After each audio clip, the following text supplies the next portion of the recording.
The God. One of the things you've done that's very nice is that you've negotiated a minimum purse for your opponents too, right? Yeah. Yeah. Which is, I mean, I don't want just to feel like a guy that goes there and grab the money. Okay, give me the money. I want this. I want that. Mm-hmm. Right. And then I'm fighting this guy that probably doesn't have a chance because he's struggling. He can have a proper training. I'm here having my fancy life, my organized training. I can have all the doctor that I want. I can have the team that I want, nutritionist, this coach, that.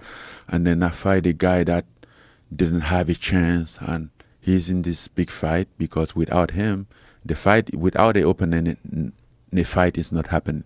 So he's a part of it. And now I'm like, okay, don't just make me look like the grab and go guy. What is my opponent is having? It's gonna be a big moment. It's gonna be in the big fight, right? What is it gonna be for him? So we set a minimum of 2 million for him. Wow. And again, that's a minimum. If they get somebody that have a leverage to negotiate for more, then you can negotiate for more. But if the guy is the guy that doesn't have a leverage, they don't just have to pressure him like, oh no, you have to fight, this opportunity. We are doing this for you. No, you're doing this for money. He better have has his own money. So can we at least guarantee that for this magnitude of a fight, he will have at least 2 million as a purse? And that was something that wasn't even difficult to have because, again, PFL was very open about that. He was like, that's our vision for the sport. Granted, we didn't have to go back and forth for that. Yeah. That's amazing. Oh, that didn't take 3 minutes to get done. Because how much do you think an average UFC fighter's getting paid in the heavyweight division for a fight? I don't know. I don't check their contract, bro. Right. I know how much I was making, and sometimes it wasn't fun. I know what I could have made, but I know that I have to pay another price for that. What other price? Contract freedom. Yes. Yeah. I mean, So how good was the money that they were offering you to sign for the UFC? He was good. He was good enough, but It's just the other parts of it. the terms. Yeah. A lot of. Where's the PFL getting all this money? Huh? Because they don't have a pay-per-view model. So how are they getting all this money? They are setting a super pay-per-view fight. So For you, I'm gonna when be you fight. Yeah, when I Yeah. fight. And there's also Jake Paul that will Oh, potentially that's fight right. in the super fight. Who is he going to fight? Because I heard they're talking about him fighting Nate Diaz. I don't know. If they did that on an undercard with you, that would be a big draw. Because massive. their boxing match was pretty close. Yeah, that would be massive card. But yeah, I do like the PFL business model, that structure as a business. So Yeah. Well, my hope is that it looks like they're buying Bellator, right? yeah, Yeah. I heard that. Nothing has been confirmed. I don't know why he's taking so long.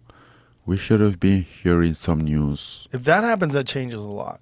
Because then you get some real legit heavyweights, you get some real legit lightweights, welterweights, real legit fighters. Yeah, imagine the roster. Yeah. The merging of the roster. That would be very good. Very You got interesting. guys like Johnny Elbin, who's high level, middleweight, one of the best in the world. You get some really good fighters over there. Yeah. Yeah. I like that. But, importantly for the fighters, there needs to be competition. There has to be options. There have to be option. There have to be competition. And at the end of the day, you, the heavyweight champion of the UFC, leaving the UFC and going to the PFL is good for everybody, I believe. Because I believe it strengthens that organization, which strengthens the opportunities for fighters. Yeah, and maybe open a lot of fighter eyes. Because until most fighters, they have like a one-sided vision. They don't see it. They don't even know that they have other opportunities. Right. Which is like something that make things very complicated for them. Then They're just like, okay, whatever. What else can I do? I have seen people that get caught by the UFC and then they go somewhere else, whether it's in PFL, and I'm like, oh, I have a new life. I didn't know that I could make that much money on my career. Right. I remember once I saw a tweet, and that tweet stuck in my mind. He was from Corey Anderson. Yes. After he left, I think he get caught or he left the UFC, and then had a deal with Bellator.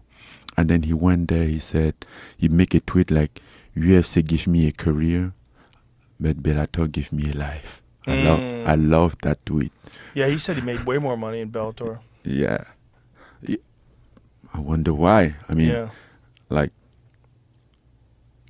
after this fight, I'm gonna go out there, fight in the PFL, and for one fight in the PFL, I'm gonna be making maybe twice or 3 times what I have made in my entire career or in my entire life. That's crazy.